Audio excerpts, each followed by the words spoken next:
নমস্কার, কেমন আছেন সকলে? আশা করছি সকলেই খুব ভালো আছে এবং সকলকে আমার চ্যানেলে স্বাগত জানিয়ে আজকে রান্না শুরু করছি। কড়াই গরম তেলটা গরম হয়েছিল, কেন ছিল সেটা পরে বলছি। আর গরম তেলে পাঁচফোড়ন দিয়ে আমি এখানে একটু পেঁয়াজ কুচি আর রসুন কুচি দিয়ে ভালো করে ভাজা ভাজা করে নিচ্ছি। দেখুন পেঁয়াজটা লাল লাল হয়ে গেলে আমি এখানে শিম, কুমড়ো আর ছোট ছোট করে কেটে দিয়েছি আলুকে এখানে দিয়ে নিচ্ছি। ছোট করে কেটেছি কারণ সব সবজি তো একভাবে সেদ্ধ হয় না, আলু বড় হলে আবার সেদ্ধ হবে না, আর কুমড়োগুলো বেশি তাড়াতাড়ি সেদ্ধ হয়ে যায়, এই জন্য কুমড়োগুলো একটু বড় করে দিয়েছি কেটে। এবার আমি এখানে একটু হলুদ গুঁড়ো আর লবণ দিয়ে ভালো করে মিশিয়ে নেব। সবজিগুলো ভাজা ভাজা হওয়া পর্যন্ত অপেক্ষা করব। এবার আমি বেগুনটাকে দিচ্ছি, কারণ বেগুনটা খুব তাড়াতাড়ি সেদ্ধ হয়ে যায়, জন্য একটু পরে বেগুনটাকে দিচ্ছি। বেগুনটা দিয়েও আমি এবার সব সবজিগুলোকে আবারও মিশিয়ে নেব।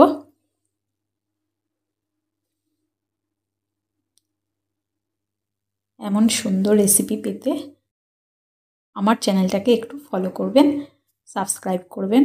আর এখানে দিয়ে দিচ্ছি পালং শাক, যেটা শীতের খুবই উপকারী একটি সবজি। এটা ছোট থেকে বড় সবার জন্যই খুবই উপকারী। শাকগুলোকে আমি বেশি কুচিয়ে নিইনি, ভালো করে বেছে হালকা একটু কুচিয়ে নিয়েছি। শাক বেশি কোচালে তার গুণ নাকি নষ্ট হয়।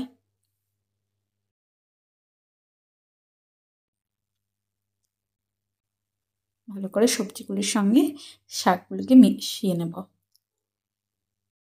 এবার আমি সেই কেন ছিল তেলটা গরম বুঝতে পারছেন তো, তার আগে আমি মাছের মাথাটাকে ভেজে নিয়েছিলাম।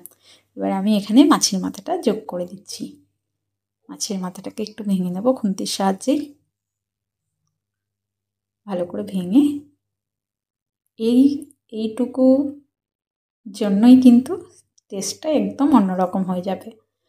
আর কে আমার এই রেসিপিটি দেখার পরে এইভাবে তৈরি করছেন, তারা একটু কমেন্টে জানিয়ে দিয়ে যাবেন।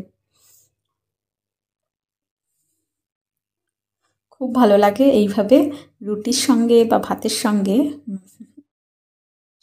পালং শাক যদি করে নেওয়া হয়, খেতে খুবই ভালো লাগে। আর এই শাকের থেকে একটু করে জলটা বেরিয়ে যাবে, এই জলটাতেই আবার রান্না হয়ে যাবে। আমি এখানে কোনো জল অ্যাড করব না। খুব সুন্দর করে সব সবজি আর একটু হলুদ দিয়ে দিলাম, একটু লবণ দিয়ে ভালো করে নাড়িয়ে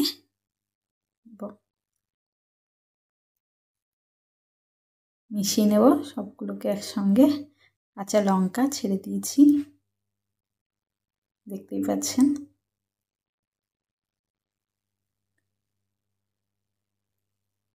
এমনভাবে পালং শাক রান্না করলে সত্যিই এক থালা ভাত খাওয়া যায়।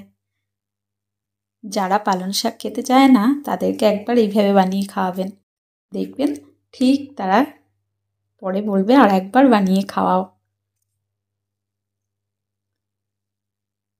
শাক থেকে জলটা ছেড়ে যখন মাখা মাখা হয়ে যাবে, তখনই আমার শাকটা রেডি হয়ে যাবে। এই জলটাকেই আমি শুকিয়ে নেব।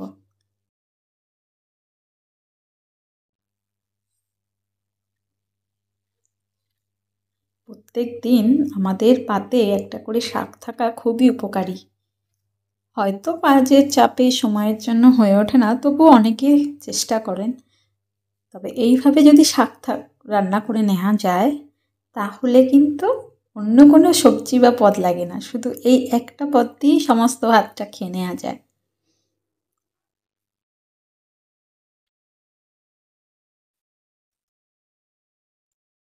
যদি আমার এই রান্নাটা ভালো লেগে থাকে তাহলে অবশ্যই আমার চ্যানেলটাকে সাবস্ক্রাইব করে লাইক ও কমেন্ট করে যাবেন। শেষে আমি একটু ধনেপাতা ছিটিয়ে নিলাম, মিশিয়ে নিচ্ছি।